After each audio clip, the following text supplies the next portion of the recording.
There we go. Hopefully, by the way, that stream.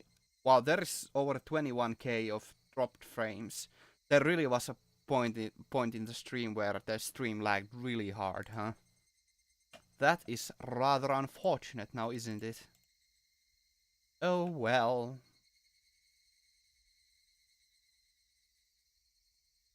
Satoshi and I had what? All my well-planned actions throughout the day turned out to have been nothing more than a reenactment of what Satoshi had done. Satoshi, had he really been in the same situation as I was in now? The friends he had gotten along with had changed suddenly, and for no reason, at least none that I had noticed, planned to kill him.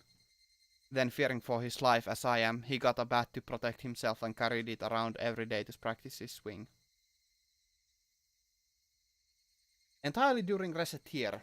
That's kind of unfortunate, but fortunately, the frame dropping doesn't appear on the recording, so if anybody is interested in the Reseteer, I am uploading it all on the VOD channel.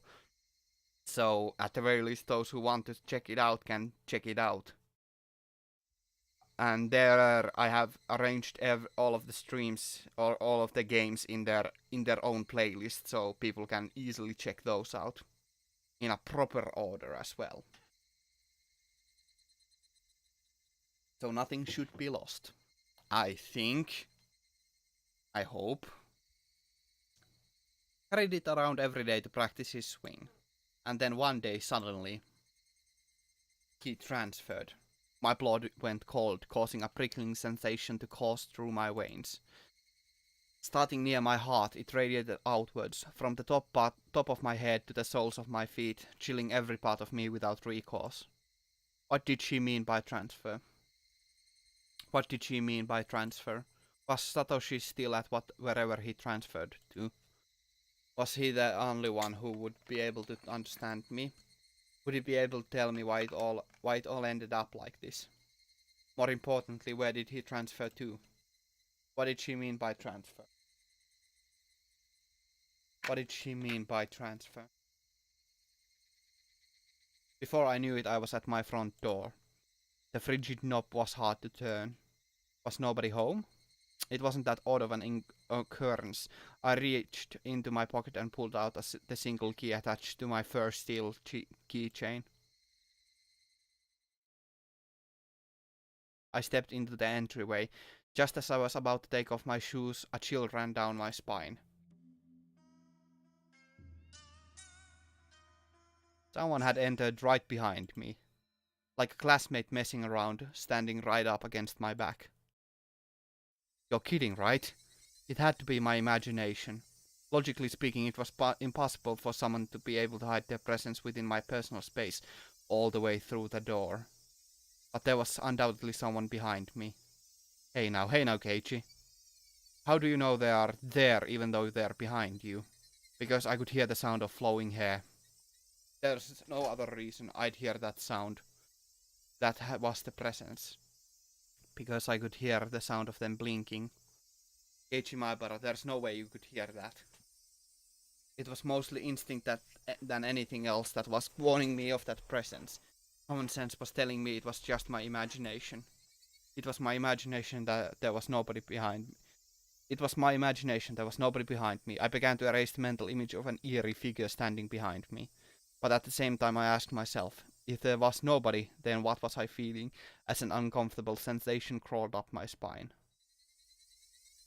I have changed the running game, but if you want to see the updated title, you have to refresh the page. That's how Twitch works. At least, yeah, I just updated it as well, so it should have been updated for a while now. It just doesn't update it live. Or you need to refresh it, I think.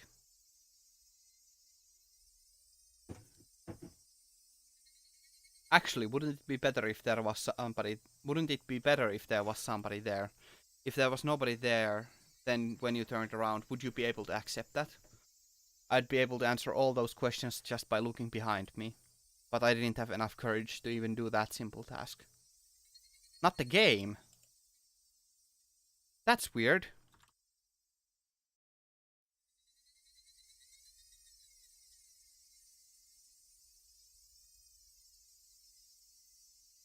Let me... What? For some reason the game didn't really update. That's for sure. Thanks for letting me know. I'm updated it now, even though it's a bit late.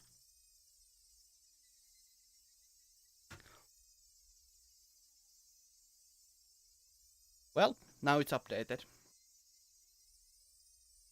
Oh right, I could try speaking to them. The person behind me might answer me.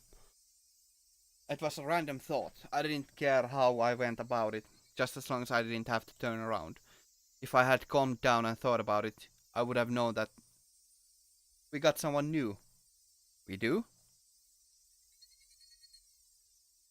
That's really surprising. That's quite something.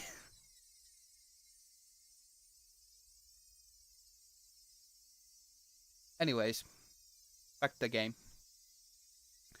If I had calmed down and thought about it, I would have known that that wouldn't have solved anything. I spoke in such a hoarse, broken voice that I couldn't believe it was my own. I could almost feel them contemplating their response. I felt it. There was no way I should be able to do that. Calm down, Cage, it's all in your head. That time I was certain I heard it. As if hesitantly trying to answer my inquiry, I was certain I could hear the sound of somebody inhaling. I heard it. I heard it. I heard it clearly. It was a girl. A young girl. I didn't know who, but a tiny speck of courage in me, however reckless it was, inspired a primal yet fitting solution to this current predicament. A scream.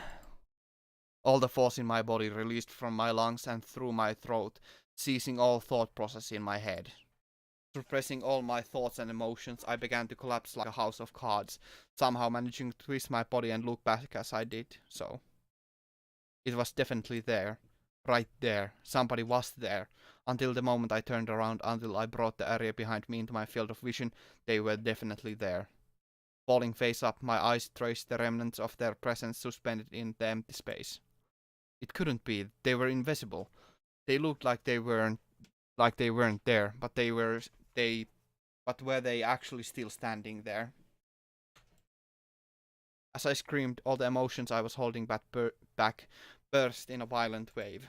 However, I was decidedly calm as my emotional dam collapsed. The turbulent wave of pent-up emotions was skillfully diverted into a torrent of aggression. That emotion was definitely required to extricate myself from the bizarre situation happening right in front of me. In my state of heightened lucidity, I entrusted my body to the fury. The metal bat held firmly in my right hand as if drawn there by a magnet. My mid-level sweep would be the hardest attack to dodge. I remembered reading something like that from a book about swordsmanship or something. I brandished my will to fight. The after-image of that amalgamation of metal flashed as it swung from left to right, beating against the entryway.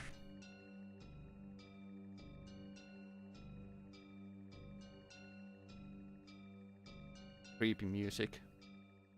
The bat slammed into the right wall, tip rebounding violently. Very calmly, I transferred the force of the rebound into a sweep to the left.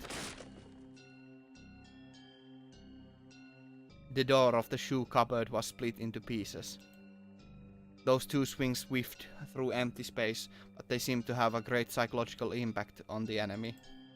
I could feel the panic emanating from that space. The attack wasn't the only thing required. I extracted the bat from the cupboard it was embedded in and screamed as I spun my entire body around in a large arc. My scream shook the air, imbuing my ferocious swing with even more destructive force.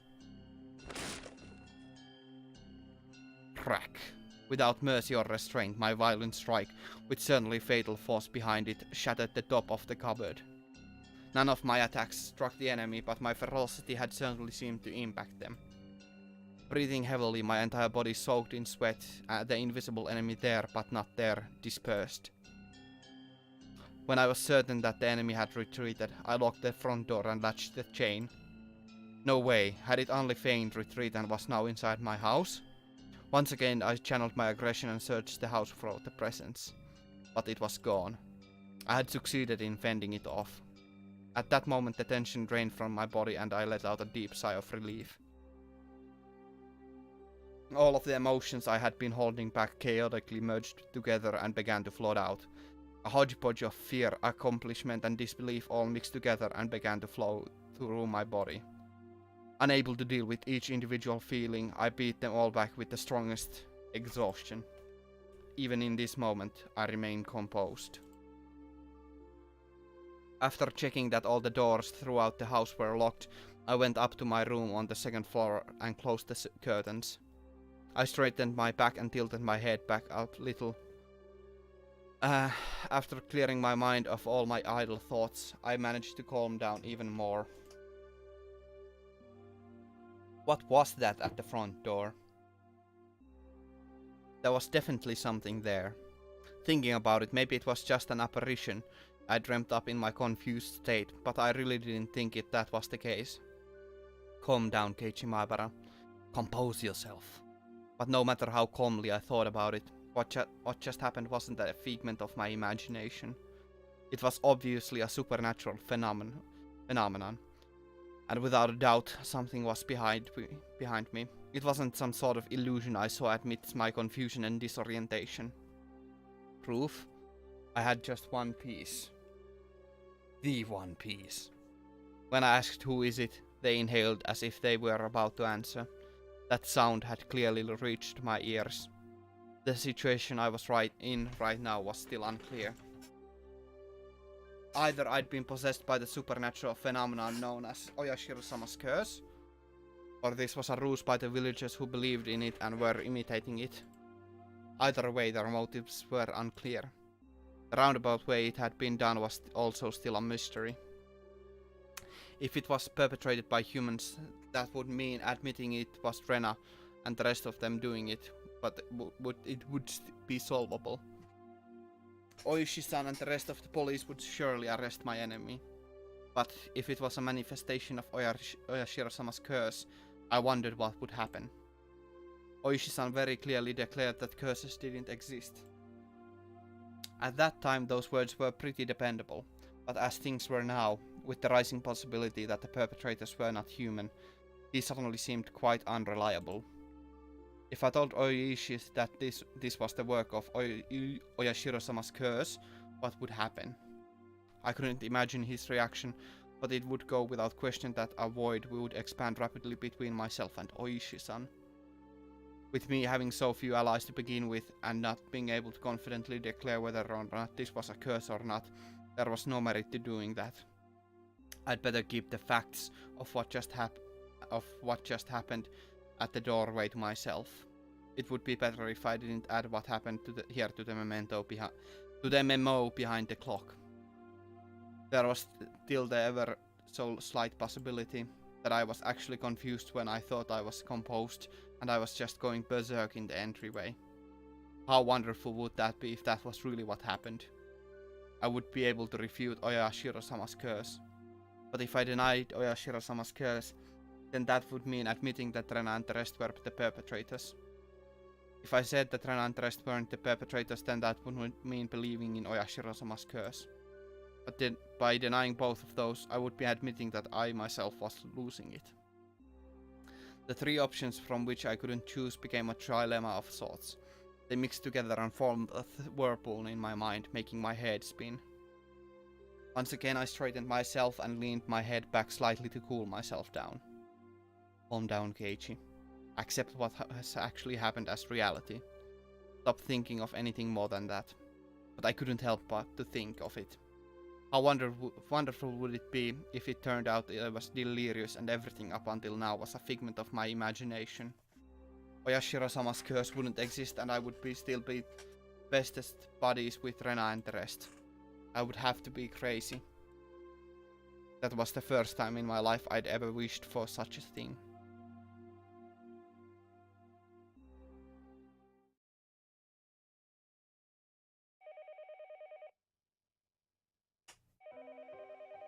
The phone rang noisily downstairs.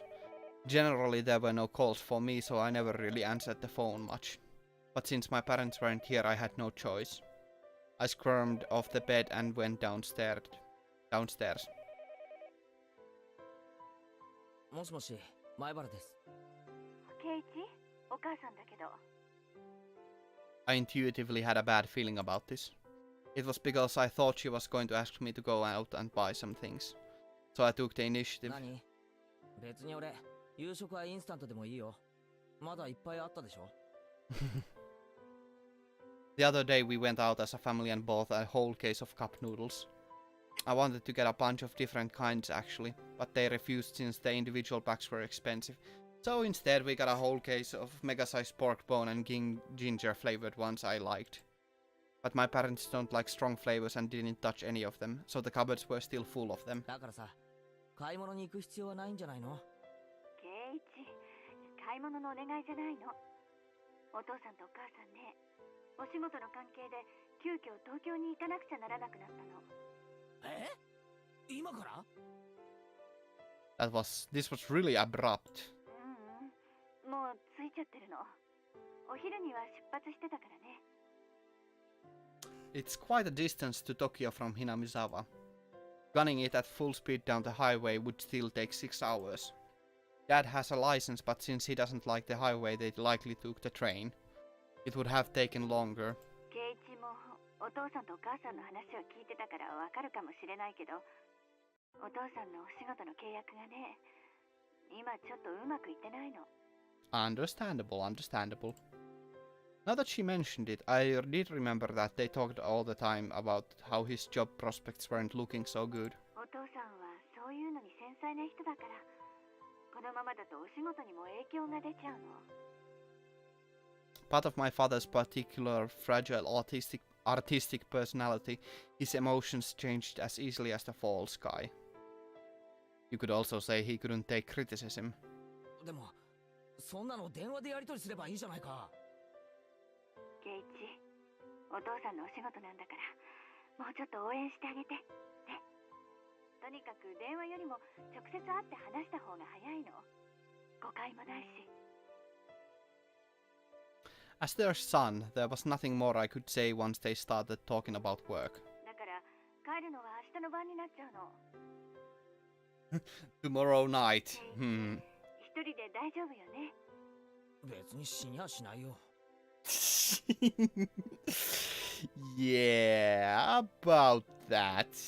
It's not like I'll die. Yeah, sure. You just keep telling yourself that.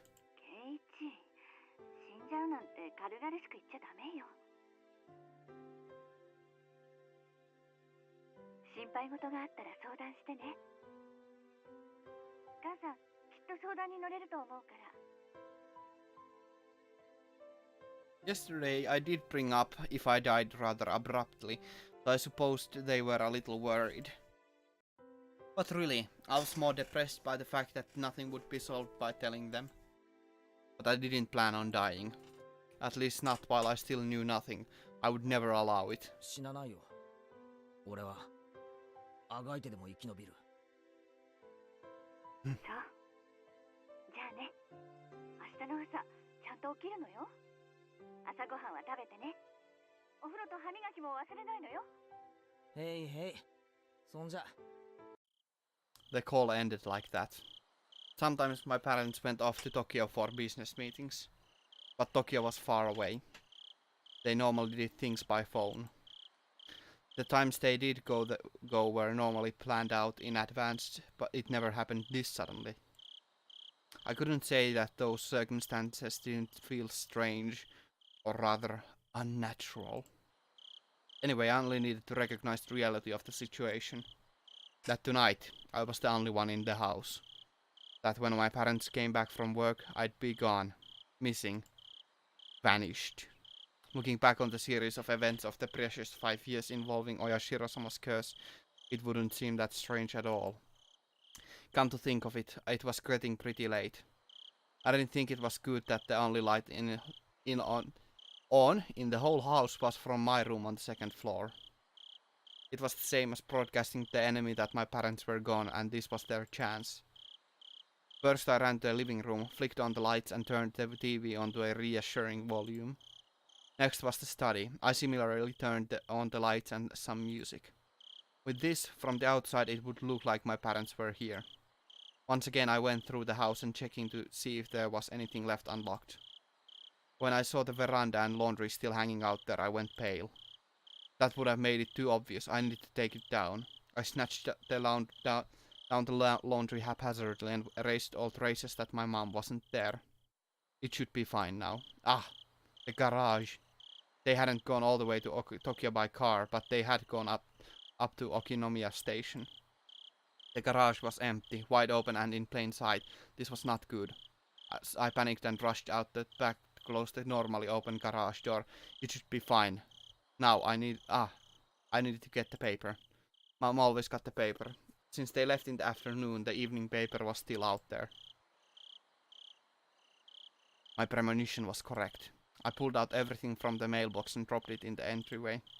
With this for sure this time, it should be fine. Come to think of it, leaving the cupboard busted like that from my little freakout was kind of bad. I'll just say that I tripped and fell, and the bat I was holding smashed into it. Even so, just leaving it in its current state wasn't good. I should clean up a little bit before Mom got back and scolded me. I remembered that there was a broom and dustpan in the closet. As I was going to get them, the phone rang once again. もしもし、前原です。あら、圭一くん、お母様はいらっしゃいますかしら。今ちょっといないんですけど。Well.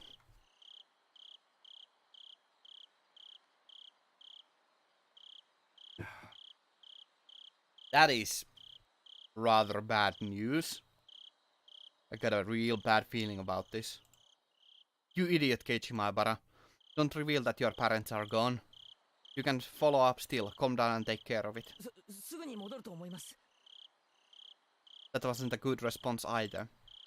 Now they might say they'll call again or to tell her to call them when she comes back. なら結構です。大した話でもありませんから。では失礼しますわね。 The scenario I feared didn't play out, and eliciting a sigh of relief. That call was fortunate in more ways than one. I'd have to deal with more telephone calls coming in for my parents tonight. I was somehow able to deal with the phone call just now, but I couldn't continue to rely on such poor improvisation. I needed to make up a good story to explain that my parents were home but couldn't answer the phone at the moment. They were making tempura and couldn't step away right now. That wasn't good enough. They were sick and went to bed because they weren't feeling well. Was that going to be safe enough? I was thinking about it on the way back to my room when the phone rang once again. It was like they were calling because they knew I was going to lie. I didn't want to pick up, but I knew I had to. They'd suspect my parents weren't here. I should have just taken the phone off the hook under the pretense that I didn't realize that it was. But since the phone rang, I had to pick it up. I prepared myself and lifted up the receiver. もしもし。 I stopped announcing that this was the Maebara residence. I had no reason to be kind to someone I didn't know the identity of.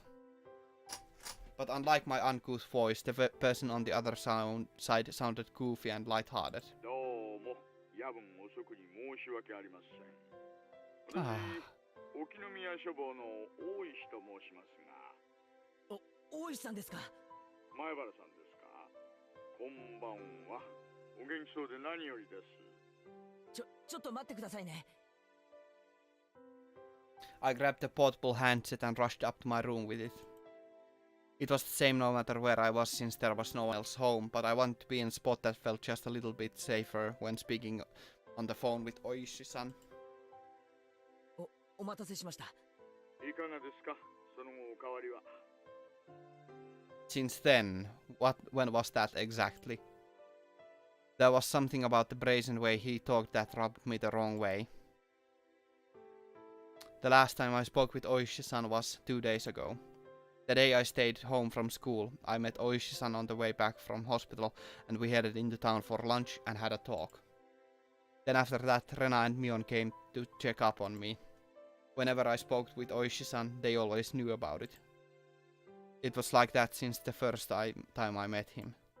Today's phone call may well be found out by them as well. もしもし、聞こえてますか、前原さん。あ、すみません。なんて言いました？その後、何か変わったことはありませんかとお尋ねしたんです。お返事がないんで焦りましたよ。特には。The words stopped in my throat. There was a stun of stuff that had happened. All of it baffling. What should I talk about? I didn't understand any of it, but I should try asking. If I didn't ask now, I may never have another chance. This night when my parents went home, I had no guarantees I would make it through the night safely after all. 大石さん、やっぱり俺、命を狙われているみたいです。本当ですか？偶然の可能性もあるんですが、先日俺が病気で休んだ日、夕方にあの二人がお見舞いに来たんです。あの二人？レナとミオンです。そしてそこで大石さんと一緒に昼飯を食ったことを正されました。それでお見舞いってことでおはぎを置いていったんですが、その中に針が入ってたんです。偶然飲み込まずに済みましたが、これってやっぱり脅迫でしょうか？その針は？よく見かけるような普通の裁縫針のようでした。糸を通す穴が開いていて。違いますよ、前原さん。証拠になります。脅迫だと立証できるかもしれません。その針はありますか？ That's right, that's it. I dropped the receiver and rushed downstairs. When I tossed the mochi, I had overlooked it out of terror, but that needle was a valuable piece of evidence. I had certainly thrown the mochi and the needle at the wall together. If it was there, then it would be on the living room wall. But my prudent mother had cleaned that living room wall, and there was not a trace of mochi left on it. Could it be that it dropped in the gap between the wall and the carpet? I frantically searched by running my palm along the carpet, but nothing turned up. I tried moving around the sofa and desks, pulling up the carpet, then flapping it around. But I couldn't find the needle. Did my mom clean up everything without noticing it? It was just 2 days ago. I didn't know what day they collected the burnable trash, but it may still be in the trash bin in the kitchen. I rushed into the kitchen, opened up the lid of the pail, and poured out the contents. But even at a glance, I could tell that it would be incredibly difficult to find the needle in this pile of trash. I was looking for a needle in a trash stack. I know, I'll try running my hand through it. Yeah, that's a good idea. That's a really good idea. Just prick your hand in it. It was a bit gross, but I was looking for a needle. If I felt a small prick, I'll be able to find it. It was pretty tactless method, but it was the quickest. I held my breath and started striking the pile of trash with my hand. Field flew about. There was nothing more disgusting than this, but it was not the time to be concerned about such details. I continued on for a while, but nothing turned up. I wanted to search more thoroughly, but I was still on the phone. I shouldn't keep Oishi-san waiting for too long. Later, when Mom got back, I'd have to ask her if there was a needle. I hastily began scribbling on the notepad affixed to the refrigerator with a magnet. Was there a needle? I scrambled the words with a red pen. Then I dashed back up the stairs where I had been keeping Oishi-san waiting for far too long. もしもし、どうでしたか？見つかりません。あの時はつい気が動転していて。そうですか。見つかればでいいんです。保管しておいてくださいね。That's right, the needle wasn't the only incident. No, I do not remember why there was nothing to be found. I feel like it might be just a hallucination. Like, possibly. That he might be just hallucinating. Possibly. But I'm not sure.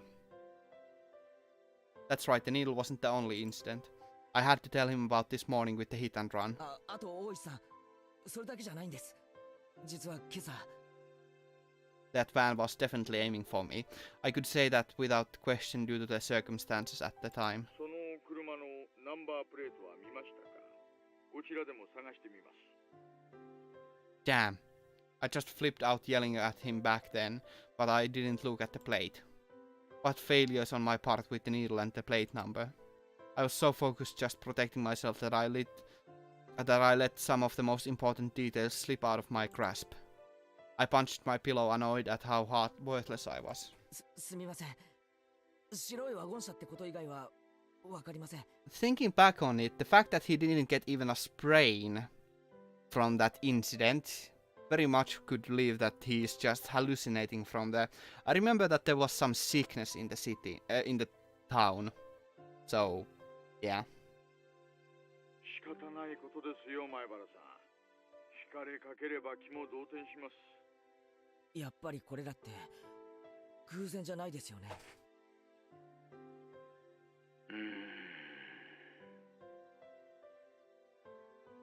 Oishi-san started to hem and haw over on the other end. He got dirty, so I do imagine that he actually just imagined the truck like veering towards him and he jumped into the puddle. Or in the paddy. I could imagine him folding his あ arms. とレナの様子もやっぱり怪しいです。それはどんな感じですか？ What Rena said on the way home today, asking why I was so much like Satoshi-kun. Now I could say it with confidence, that Rena knew what had happened to Satoshi. She knew that there was more to it than him just simply disappearing. レナは知っています。去年の鬼隠しにあったサトシのことを何か知っています。それは具体的にどういうことですか？レナが言うには、俺はサトシとそっくりらしいんです。このまま行くと俺もサトシと同じ運命をたどると、そんな感じのことを言うんです。運命ですか？具体的にどんな運命をたどるか言及しましたか？天候と。天候？レナはサトシは転校したって言ってるんです。で、俺もこのままだと転校しちゃうぞって。Oishi-san let out a stern sigh and then grumbled loudly. 前原さん、それはおそらく何かの脅迫、もしくは警告ですね。俺もそう思ってます。At that point I started to think, would it be prudent to sum up everything that had happened up until now as the machinations of some human perpetrator? Other than the theory of it being Rena and the others, I was left with Oyashiro-sama's curse actually existing as the only other explanation. Of course I couldn't tell that to Oishi-san, except Rena's strange behavior could be proof of either scenarios. Whether it was Oyashiro-sama's curse being real or everything being part of a conspiracy committed by all of the villagers, Rena was involved. Rena had to know something. Rena was suspicious. What exactly was Rena? I couldn't help but think she was somehow involved with the prior string of mysterious deaths. I seem to recall that Rena Oishi-san had admitted that he had dug into Rena's past a little. He was probably just downplaying it when he said a little. Meaning he had actually dug pretty deep, most likely. I wanted to hear about Rena. I wanted to know what happened at her previous school, among other things that were still unknown to me. If Rena was somebody I should suspect, no, not that. I wanted to know the truth. Tonight I was alone in this huge house. Even though I said I couldn't count on them, I had lost security I felt I had just by my parents being around. It wasn't like this house was some sort of fortress or castle. If a malicious person decided to use brute force, they'd easily gain entry. There were no other residences close to the Maibara residence. No one would be able to hear anything, no matter how loud it was. I had never felt as much resentment towards my father's artistic temperament And the fact that he had this house built in such a remote location as I did right now.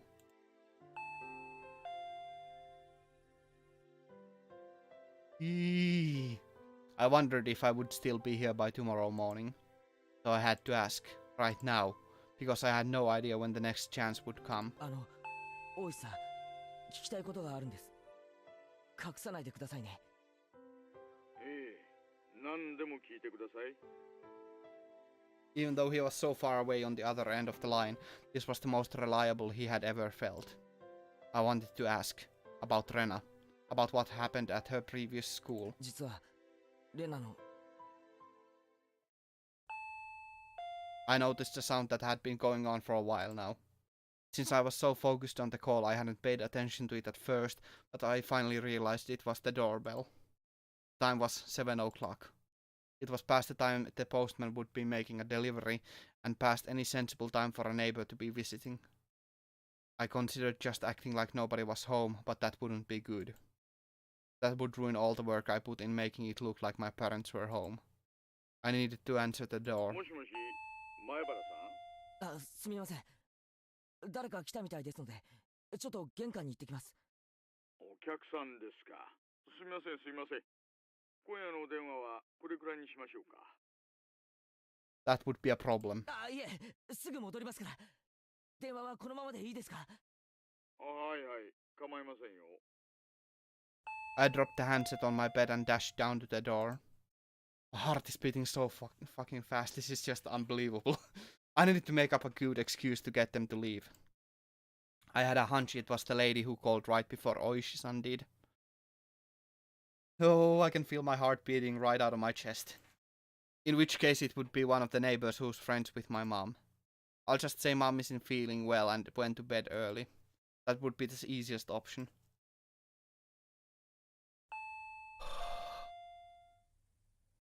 Alright, I think I've calmed down.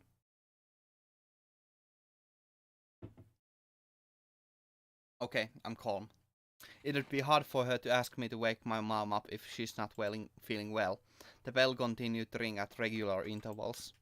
If someone didn't answer after you rang the bell so much, you'd normally give up and go home, wouldn't you?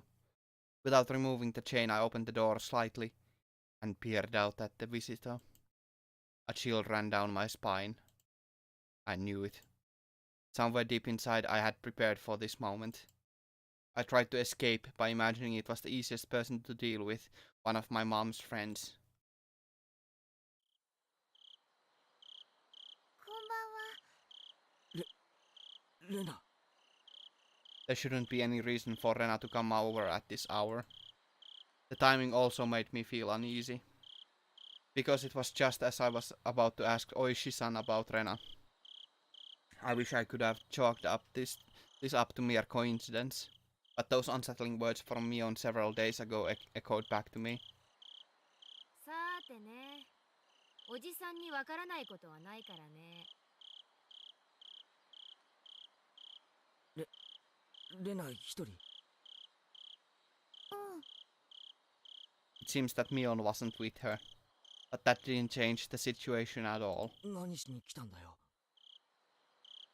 ねえ、圭一くん。ちゃんとドアを開けてお話ししたいな。レナは玄関に入っちゃダメなのかなIt was true that speaking through a chained door wasn't the right way to talk to a classmate. But... 夜は必ずチェーンかけてるんだよ。 Hello, Rabbitfire. 気にすんなよ。 Unfortunately, I cannot read that much Japanese, right? Just quite yet. Just hold on for a few more weeks and I might be able to read that. なら仕方ないかな。 Rena pouted rather sadly. But she kept smiling at least, and her effort to keep that smile up was quite pitiful. Even though she was tugging at my heartstrings, I didn't lower my guard. As long as I stayed like this, even if it made my heart ache, my life wasn't in danger. What I really feared, more than the possibility that hoodlums would assault me if I removed the chain, was trusting Rena enough to remove the chain and having my friendship betrayed. As long as the chain wasn't unlatched, Even if it made my heart ache, I wouldn't have to deal with being betrayed by Rena. Since it didn't seem like I'd removed the chain from her silent urging, she appeared to give up on trying to get into the entranceway. あのさ、ケイチ君、ご飯食べた？ No, I haven't eaten. Since my mom wasn't there, dinner wouldn't be ready no matter how long I waited. I laid down when I got home, was woken up by the phone, and didn't have a chance to eat since I used up all that time talking. I was going to have a cup noodles any case. I could just eat one whenever I wanted い to. やまだだよ。それがどうしたよ。じゃあよかった。これ見て。お惣菜とか持ってきてあげたの。Oh, Rena is a good girl. Rena is a good girl. Rena is a good girl. And definitely not trying to poison us. Rena held out a stack of boxes wrapped in cloth. お台所とか貸してくれれば、お味噌汁も温めてあげられるよ。いいよ、そこまでしてくれなくても。でも、お豆腐もお野菜もたっぷりなの。ケイチ君、そういうの嫌いかな？ There's no way I wouldn't like that. I love miso soup with lots of ingredients. White radish, carrots, budrock root and potatoes, dense and fibrous root vegetables. Yeah, that miso soup looks incredible. ご飯も持ってきてあげたから、レンジで温めればすぐ食べられるし。 Without a doubt, rice needs miso soup. Stuffing rice down your gullet, sipping miso soup in between ravenous bites. Oh yes, how wonderful it is to be born Japanese. それからね、またお漬物を作ってきたんだよ。今度は山菜のお漬物なの。 Before I had moved here to Hinamizawa, I scoffed at the mountain vegetables called sansai. But I was captivated by their charm the first time I tried them. Such deep yet light flavor. The vegetables from the supermarket were tasteless and bland compared to these. If you had to describe them, then they were the vegetables for the uninitiated. To become an expert such as myself, you first had to partake of sansai. It was common knowledge around here that the Ryugu family's traditional pickles were wonderfully delicious. No matter what kind of pickles they were. They'd go well with that fluffier white rice. それからね、それからね。 But wait, there's more! So delicious, it just seems so delicious. Farewell to my unhealthy self who'd say he'd make do with cup noodles. Rena appeared to be in good spirits and she was offering such a delicious sounding dinner. The stress evaporated from my gut and hunger reared its voracious head. At the same time, my awareness of Rena suddenly dwindled. Rena did say she was alone, it shouldn't be a problem letting her inside. Though the possibility that it was laced with poison still hadn't been ruled out.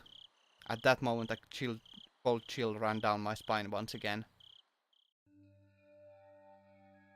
I couldn't understand why such a sensation had occurred just then, but the voice inside me was sounding the alarm.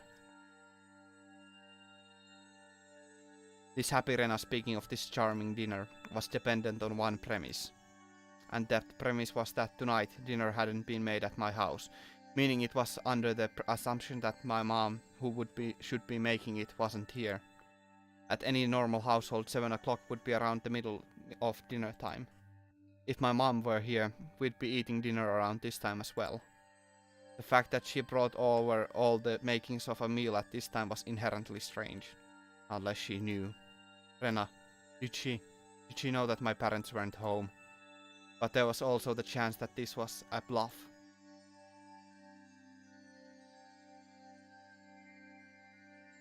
I had turned on the lights and a bunch of other stuff to make it seem like my parents were here. There was a chance that Rena was unsure if my parents were home. But I had to wonder. The laundry, the garage, the evening paper. There were plenty of signs of them being hastily tidied up. It was hard to say that Rena didn't have a chance to determine if my parents were here or not. But there was no reason for me to confess that right now. I should try holding on to that fact as long as I could. First of all, the chain was still latched.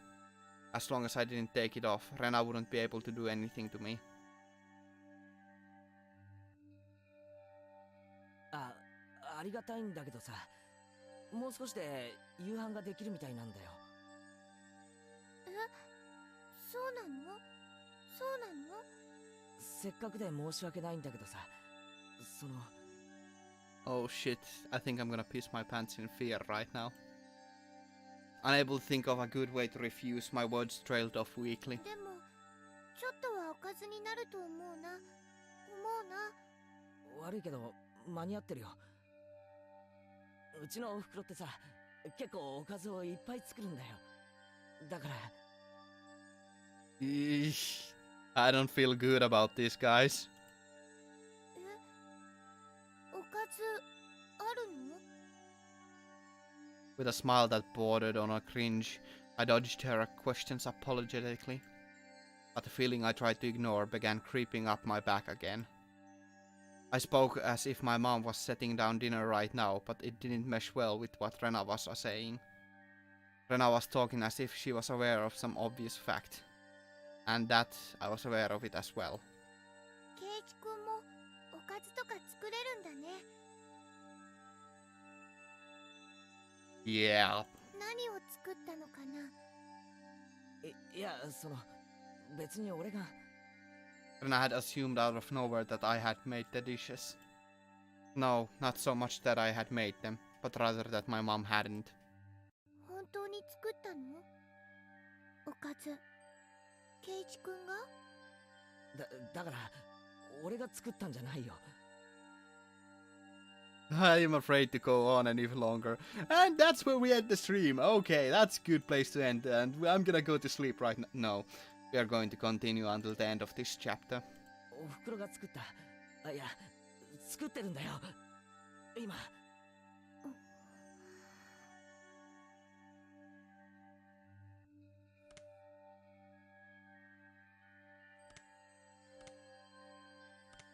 だからさ、悪いけどレナの持ってきてくれたのは食べられないんだよ。Rena fell silent at that moment. At that moment, I felt that the light had suddenly disappeared from her eyes. ケイチくんのお夕飯当ててみようか？なんだっていいじゃないか。ね。 The conversation might appear natural at first glance, but Rena was firmly in control. It felt like I was being interrogated. そのお夕飯お湯だけで作れるんじゃないかな？おいおい、侮るなよ。うちのお袋のスペシャルなディナーを見くびるなってんだ。そりゃもう満願全席状態ですごいのなんの。I tried my best to put on a strong front, but I couldn't grit my teeth quite right. So instead I looked like someone who was borderline hysterical. But Rena showed no reaction whatsoever, even to that silliness. ケイチくん、本当にお母さんご飯作ってってくれたの？いや、だからくれたんじゃなくて今作ってるんだよ。もうすぐ晩飯に。Rena had taken that assertion of mine, that my mother was home and making dinner right now, and was completely ignoring it. I could tell that the more I panicked, the colder Rena became. ねえ、ケイチくん。 At that moment, an uncomfortable chill crept in from the gap in the doorway. お母さん、お家にいるのかな？かな？ I couldn't keep up this charade anymore. Rena, she knew full well that my parents weren't home. But I'd come too far to admit that now. Anyway, my parents were here, and we'd be having dinner soon. That was the situation I had concocted. So I answered. I told her that she was here. いるよ。もちろん。I could feel the humidity drying out from the surrounding air. Rena's eyes were becoming even more frigid, piercing me with their gelid glare. どうして？何のことかな？ I tried acting casual, but that facade was torn off me the instant I looked into Rena's eyes. That looked, it informed me of Rena's response faster than she could open her mouth. どうしてさっきから嘘をつくのかな？嘘なんか。嘘だよね。嘘なんかじゃ。嘘だよ。 Lovely. I wanna remember how she looked in the original. Okay.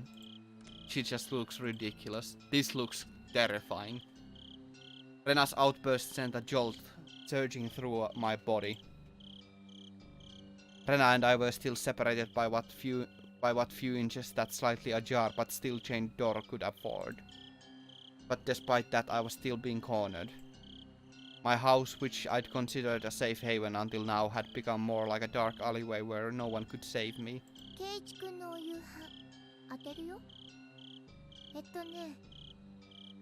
I knew now that Rena had already known that my parents would not be here tonight. But it was still so strange that it had come to this. Even if she somehow knew that my parents weren't home, there was no way she should be able to guess what I'd be eating tonight. But Rena said she'd guess. How could she guess it? How could she know it was カップ instant? ラーメン当たりでしょ。 That I was going to eat.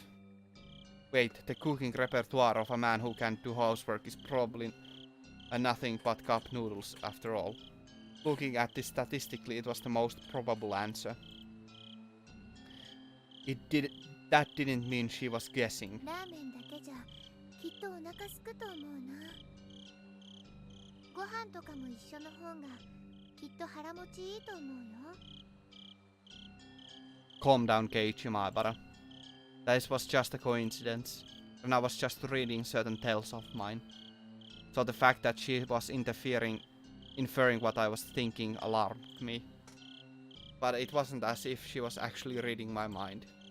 It was just being read, if it was being read, then she was a demon. No, not a demon. Things like that, they couldn't possibly exist. 好きなの？ラーメンがかよ。豚骨生姜味。 And I indicated that the point my answer was addressing was wrong. Her rebuttal was so short that I momentarily didn't understand the words Rena had spoken. ごめん、レナ。今、なんて。何が？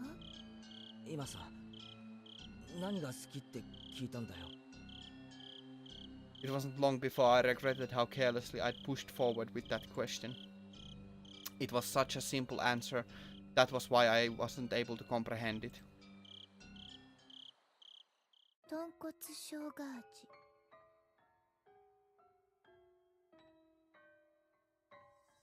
I wondered how it appeared in the moments my mind went completely blank until the moment I was able to completely recover. As my field of view began to distort, slowly swirling in a counterclockwise direction, I lost all sense of balance. なんでそこまでわかるんだよ。 I didn't even deny it. That was the type of frenzied state I was in. How could Rena know even this? Not even caring as I smashed my head against the door, I fixated my gaze on Rena. But she didn't even flinch when she saw me do that. 確かに勝った。まとめて勝った。俺が箱買いした。それがどうしてわかるんだ。なんでかな。 That is the scariest fucking thing I've seen in a while. 不思議だね。だね。 How could you dodge the question at that time like this? The chain and the door suddenly were no longer protecting me. どうしてわかる。なぜ知ってる。答えろ。買ったのはセブンスマート。だよね。 A shiver ran up my spine. I tried covering it up with an angry facade. だから、なんでわかるんだよ。ケイチ君の後ろ、ずっとくっついてたから。何を言ってんだよ。 I couldn't understand why she was saying she'd been following me all this time. だから、レナが、ケイチ君の後ろに、ずっとくっついてたの。 Like that night? That night I was absorbed in my phone conversation with Oishi-san. I didn't even sense her being there, standing behind the door, behind me, standing there just like that. ケイチ君がいろんなラーメン選んでるとこ、後ろからずっと見てたの。いろんな種類を選んでたんだよね。それでお母さんに怒られたの。高いラーメンばっかり選ぶから一種類にしなさいって。それで圭一くん大好きな大きいカップの豚骨生姜味を選んだんだよね。レナも好きだよ、豚骨ラーメン。でも大きいカップは全部食べきれないけどね。 My brain was paralyzed, dulling my senses. It might have been a defense mechanism to diminish the fear I was feeling to non-traumatizing levels. With the fear being diminished, the fog enveloping my mind was cleared away. Then I could understand what Rena was saying and started to put meaning behind her words. Even so, my fear hadn't subsided completely. It was like I was standing at the edge of a cliff, eyes closed so I didn't have to look down. It didn't actually solve any of the basic problems. I slowly took a step backwards, and as I withdrew, Rena advanced. だから圭一くん、ここを開けて。レナと一緒にご飯食べよう。きっと美味しいからね。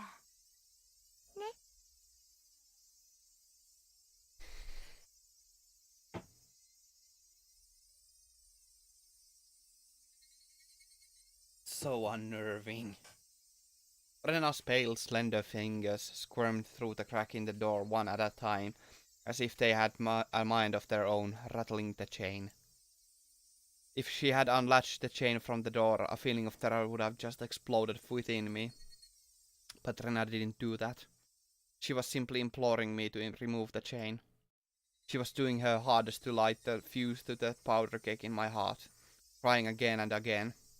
Clatter, clatter. But it doesn't light. It doesn't light. 開けて、圭一くん。帰ってくれ。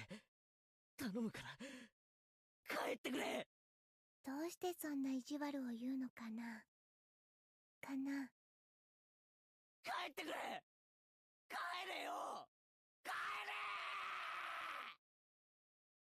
The powder keg inside me finally went off. No smoldering, it just exploded. I tackled the door. The force through the door had knocked Rena momentarily off balance. I couldn't hesitate here. I grabbed onto the doorknob with both hands, planted my feet firmly and pulled with all my might. But that slamming sound I so desired didn't happen. I could feel a tiny disturbing bit of resistance keeping the door from closing. And the source of that was Rena's fingers. Each of those fingers wriggling, skirming around like the tendrils of carnivorous plant through the crack in the doorway.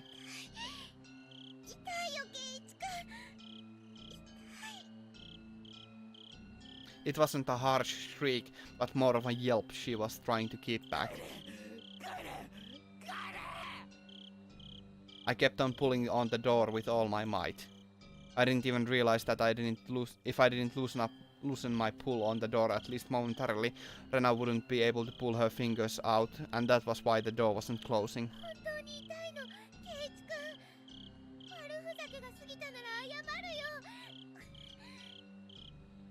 I didn't care one bit for her apology.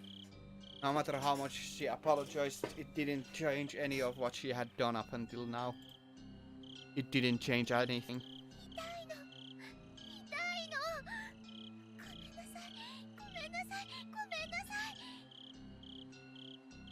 Yeah, I feel bad for Rena as well, especially on retrospect. Rena couldn't leave even if she wanted to because I'd trapped her fingers. Rena's white fingers had become deep red and were no longer even squirming.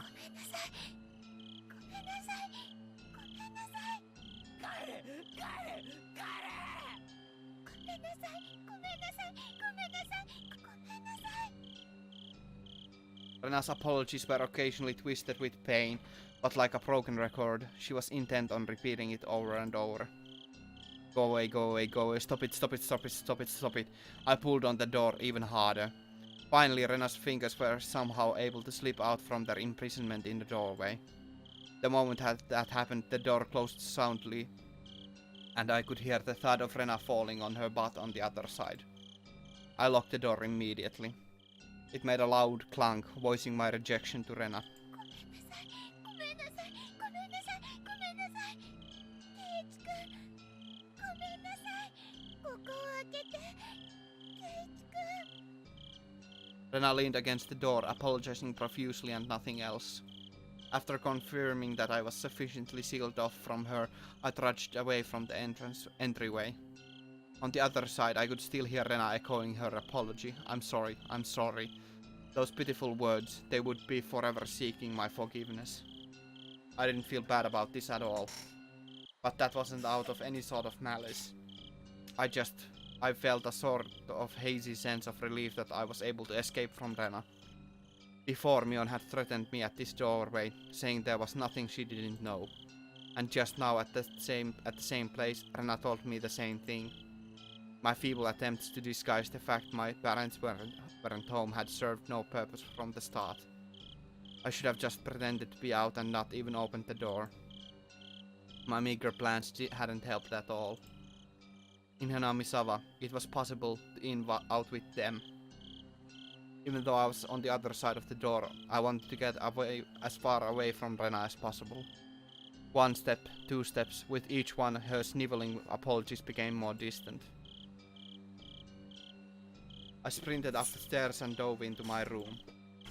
As you would expect, I was finally no longer able to hear Rena repeating her endless apology. Diving into my bed, I was startled by the heart lump I felt. There was something in my bed. It was the receiver. I finally remembered. I was in the middle of call with Oishi-san. Looking at the clock, apparently not much time had passed since I went downstairs. Could it be that my clock had run out of batteries? I had talked with Rena for so long, how did it almost no time pass? But the hand on the clock was ticking forward 1 second every second as usual. As I put the still warm receiver to my ear, time, which had felt frozen, began moving once again. もしもし、大石さん、お待たせしてすみませんでした。いえいえ、大してお待ちしていませんよ。It became apparent that the amount of time that had passed between myself and Oishi-san was different. Over the phone I could hear an energetic voice from a sports program or something. It drove home just how far away Oishi-san really was. 今、レナが来ました。遊びに来たんですか？ I wasn't confident that I could coherently explain the situation to Oishi-san. But I didn't need to right now. Right now I needed to know about Rena. That's right, I was planning to ask Oishi-san more about Rena, but Rena's little visit had interrupted the conversation. What was true and what was false, I couldn't tell. One thing I knew was the single grim reality that Rena was suspicious. I might be able to figure something out if I asked Oishi-san about her. Up until now, I had regretted it whenever I forced myself to ask about things that I was better off not knowing. But looking at it that way, I could say I'd hit rock bottom.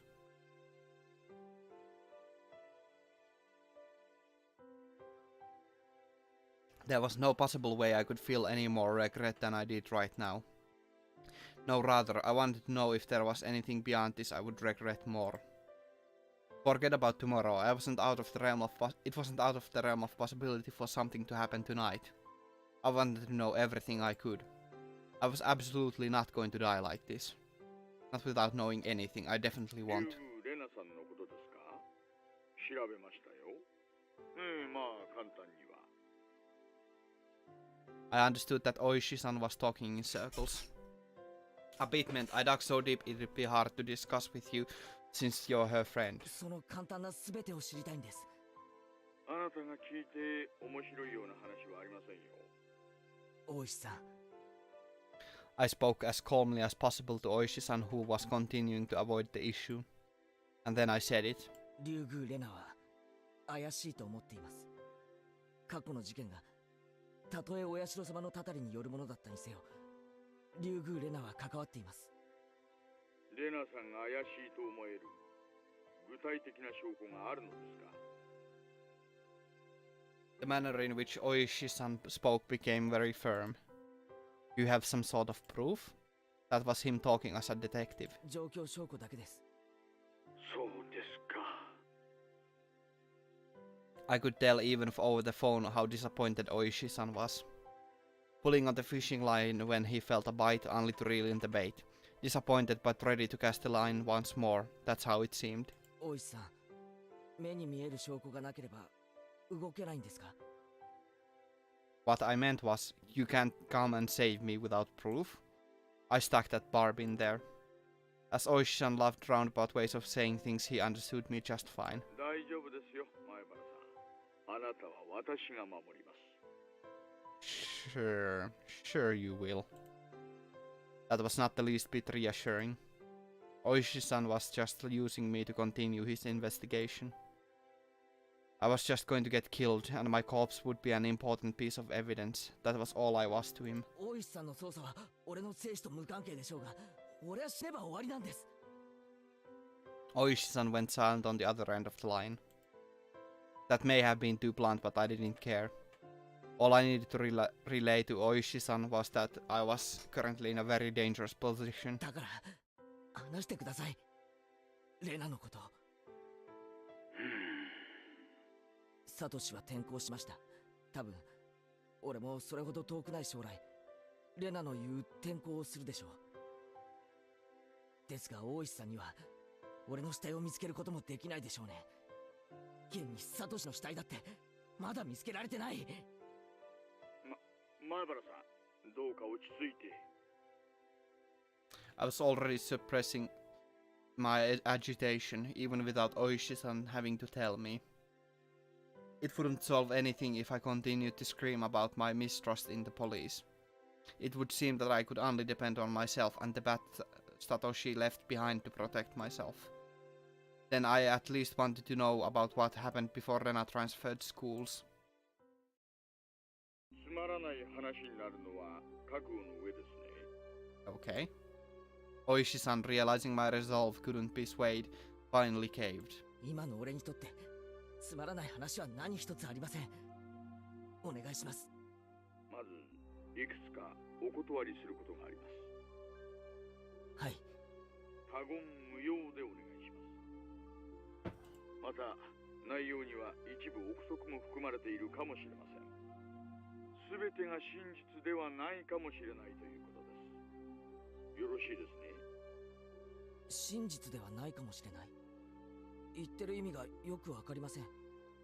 ひなみ沢の連続開始事件は捜査本部がありません。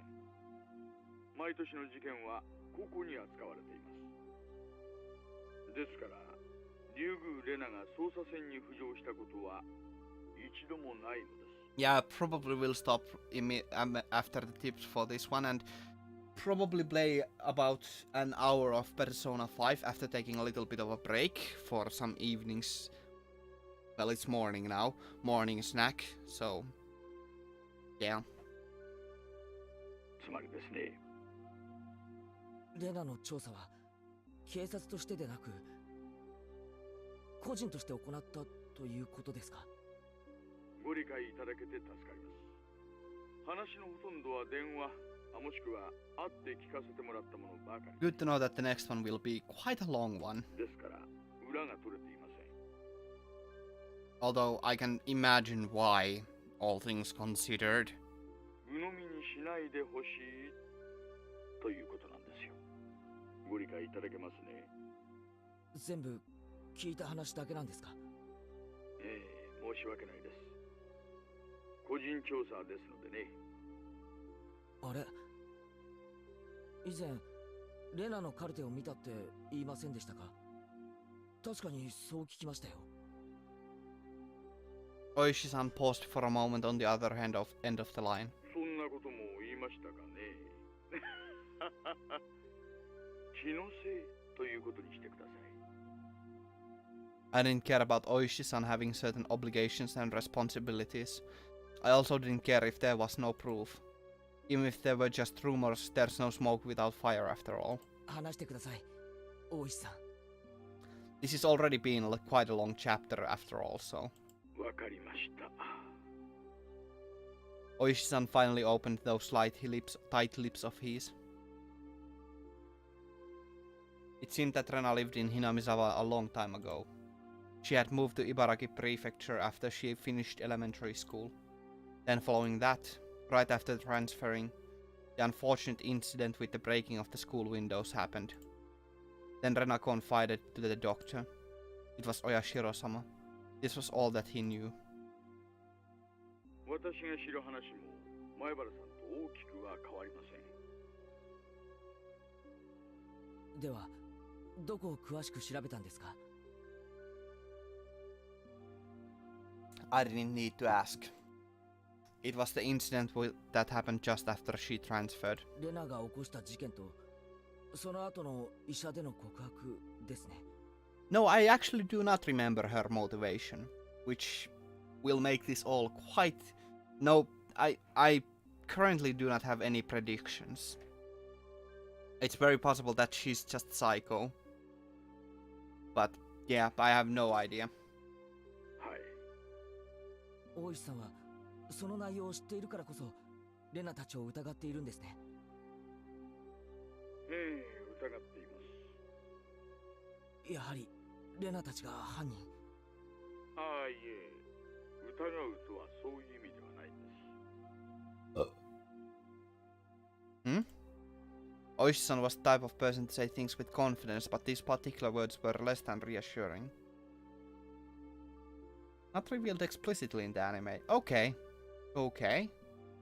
じゃあ何を疑ってるんですか？お社様ですよ。Oh? お社様のたたりって本当にあるのかな。なんてまあ。Oishi-san's laugh was quite dry, certainly not the kind of that would make you want to join in.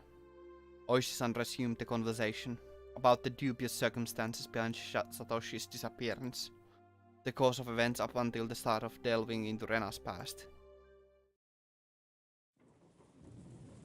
Just then there was a thunder in the distance and a heavy rain started pouring down. It came without warning, rain so heavy it felt like it could beat you down. I had left the window in my room open to a crack to let the heat out. The violent wind danced into my room, making the curtains flap wildly. どうしました？あ、いえ、急にすごい雨が。すみません。どうぞ続けてください。I got up while still on the phone and closed the window. はじめに事件と申し上げましたが、学校側も被害者も告発していないので、正式には事件ではないのです。でですね、この辺りがどうも関係者皆さん口が重いんですよ。被害者の一人は片目に後遺症を残すぐらい殴られているのにもかかわらずです。学校側か、もしくは表沙汰になるのを望まない何者かが Okay. 根回しをしたのかもしれませんね。Okay. またカウンセリングを担当した神経科医も職業倫理に厳格な方で。もしもし、前原さん、聞こえてます？ There was... Yee. There was a figure of a person standing by the light near the mailbox at this whole time. And that's probably Rena, still apologizing, if I remember correctly. Even in this torrential rain, they didn't have an umbrella. They were unquestionably drenched from head to toe. In the shower, which more resembled a waterfall, droplets of water dripped down from her hair. Just standing there, both arms dangling at her side. In one hand was the stack of boxes wrapped in cloth. Her eyes focused on my room, focused on me as I was about to close the window. Her mouth was methodically repeating a chewing motion. It was as if she had something hard to chew in her mouth, with her cheeks puffing out. What could she be eating over there? How could it be that at this time I was more enthralled by Rena instead of the shocking developments being brought to light by Oishi-san? If it hadn't started raining, I wouldn't have gone to the window. Then I wouldn't have noticed Rena, nor would I have noticed that. Rena's mouth was moving in the same pattern. She wasn't eating something, she was repeating something. What was it? Oh, that also rhymed. What was she repeating to me? What was she saying? And why was I right up against the window, fixated on も her? しもし、前原さん、聞こえてますか？もしもーし。ごめんなさい。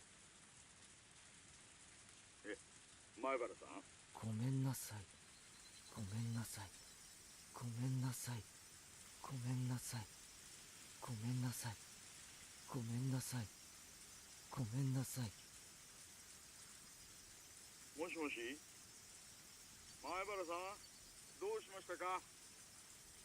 Even this torrential downpour, Rena was still apologizing.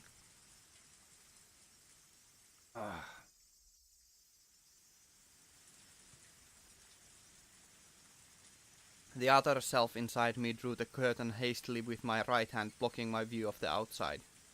But even doing that, Rena's relentless apology still reached my ears. I'm sorry. I'm sorry. I'm sorry. I'm sorry. If I forgive you for this, will you forgive me for that? Please stop. Please stop. Please stop. Please stop. I'm sorry. I'm sorry. I'm sorry. I'm sorry. I'm sorry. I'm sorry. I'm sorry. I'm sorry. Damn it. Why did I have to forgive her? I'm the one who wants to be forgiven. Which part of me can't you what part of me can't you forgive? I won't be killed. If you won't forgive me, then I won't forgive you either. I won't forgive, won't forgive, won't forgive, won't forgive, won't forgive, won't forgive, won't forgive, I won't forgive. 前原さん、聞こえてるなら返事をしてください。もしもーし。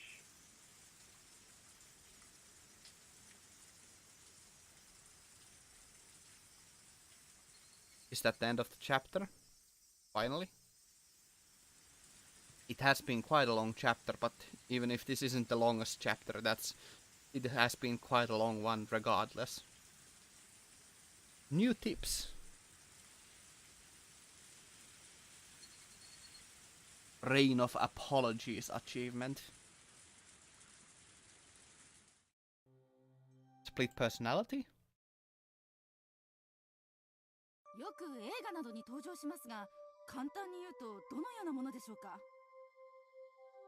複数の人格を持つことによる逃避と考えられています。多重人格は逃避の一つなのですか？さようです。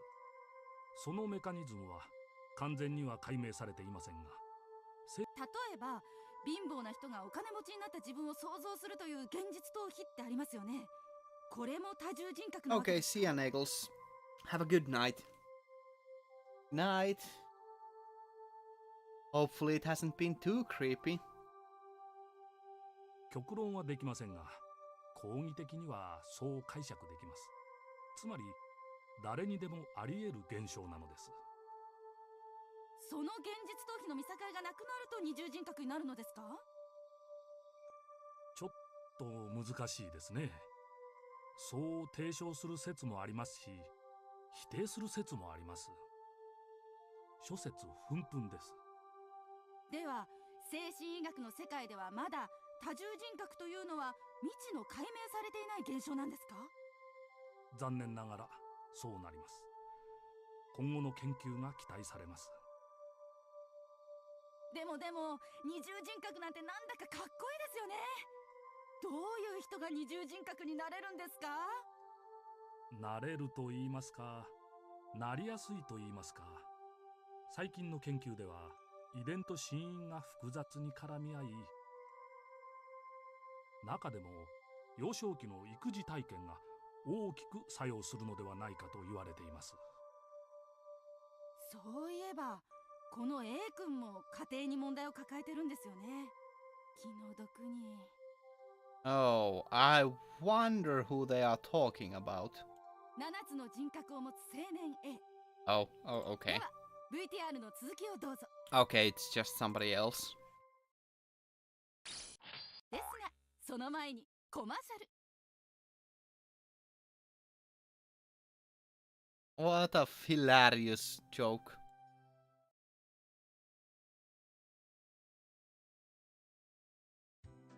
Seventh Mart was a bargain supermarket with food and alcohol. What's this, Keiichi? So many. There's no reason to get all the different kinds, is there? I flopped all the different colored cup noodle bowls into the cart. 最近のカップ麺は凝ってて種類も多いんだよ。どれも一通りは食ってみたいし。I knew it was a pretty selfish of me, but I thought I'd at least give it a try. Keiichi, buy them in the big case, it's cheaper. Dad faltered. Well, I had a feeling it would end up like this. Dad knew there was no point in him butting in. それじゃあ一種類しか食えないよ。飽きちゃうって。I was resisting as a formality. I had already given up inside and wasn't sure which case of cup noodles to get. If you can't pick, then mommy will pick for you. You don't have to rush me. I quickly searched the cases of noodle for what I want. Pork bone and ginger, large cup. Hey Keiichi, can't you get a more normal one? If I let mom pick, she'd err on the side of safety and get soy sauce or salt flavored. 豚骨はうまいんだよ。大盛りだけど大味ってわけじゃないし。I remembered insisting that the noodles I picked were the right kind.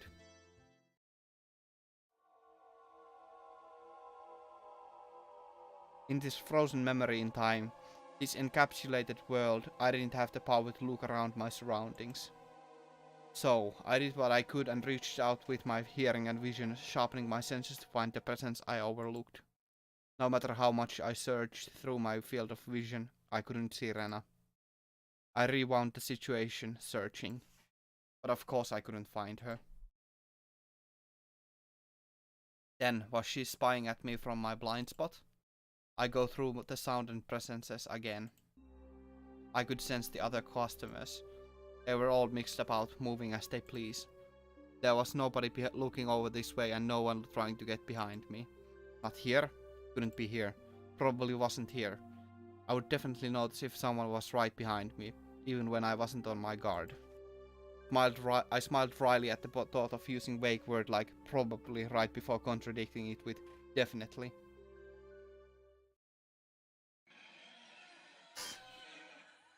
Then I paused my mental replay as a chill ran down my spine. There was definitely a presence like shadow behind me. That was a terror unlike any other. If a presence really had manifested behind me, I would definitely have turned around to check for it. The world had moved on, and there was no way for me to turn around. While carrying that frightening shadow on my back, I was gleefully running around the store searching for a case of noodles. Running through the instant noodles section, bad-mouthing my mom. But there was that presence constantly at my back, sticking to me like a shadow. No way to see what it was, realizing it now after the fact that was horrifying and repulsive. In that moment, I was running around gleefully, carrying that cardboard box. Tip-tap. But listening to that moment again, I could hear footsteps other than mine going pit-pat with every step. Tip-tap, tip-tap, tip-tap. Pit-pat, pit-pat, pit-pat. Tip-tap, tip-tap, pit-pat, pit-pat. Tip-tap, tip-tap, pit-pat, pit-pat. While I was running, the sound of those barefoot footsteps going pit-pat were right behind me, mirroring around gleefully in that closed-off moment in time, but I didn't hear it. No, I heard it. That's why I remembered it. I didn't think I had heard anything. That's why I didn't turn around. That's why I didn't turn around. In that moment, the pit-pat of those footsteps were following me the entire time. I couldn't run faster and escape. I couldn't run any faster than I had run at that time. I couldn't turn around. I hadn't turned around before, not once. Then I returned to my parents and started talking. The shadow-like presence was right at my back. Since I didn't move, the shadow didn't move. That is why it made no sound. That was all. At that time, I hadn't taken a single step while talking with my parents. I was just standing there. This was undeniable. And yet, I heard it. A pit-pat. That shouldn't be. If I took 3 steps, it followed 3 steps. Wasn't that the rule? There was no sound other than that. At that time, the entire world had gone dark. A sudden darkness. It was the end of my reflective journey. I was tired. I wanted to end it. Someone turned on the light. except my body couldn't move, as if I was sewn into it that moment in time. Pit-pat. My past self's hair stood on end. That's impossible. Now that's just breaking the rules. I haven't moved, so you shouldn't be moving either. I couldn't move, so you shouldn't be able to move either. Follow the rules. Pit-pat. Yet that sound echoed in the darkness once again. The hair on the back of my neck pricked up on end. It was so close that it was hard to tell whether it was touching the hair or not.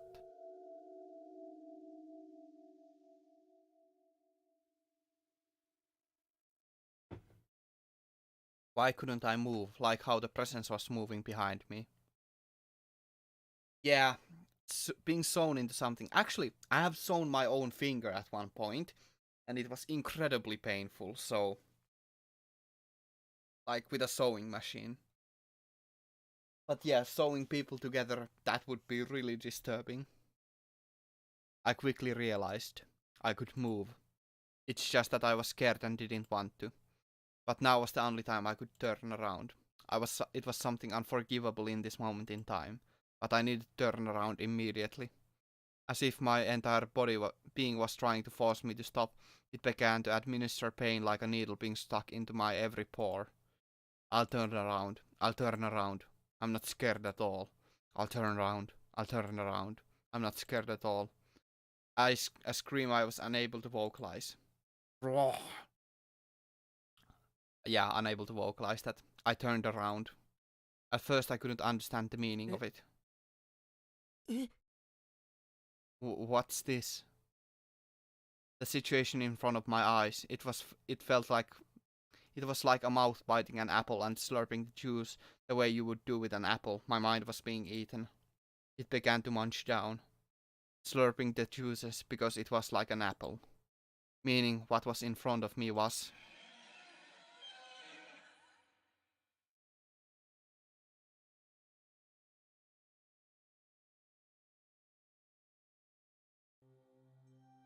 Detective Onikakushi.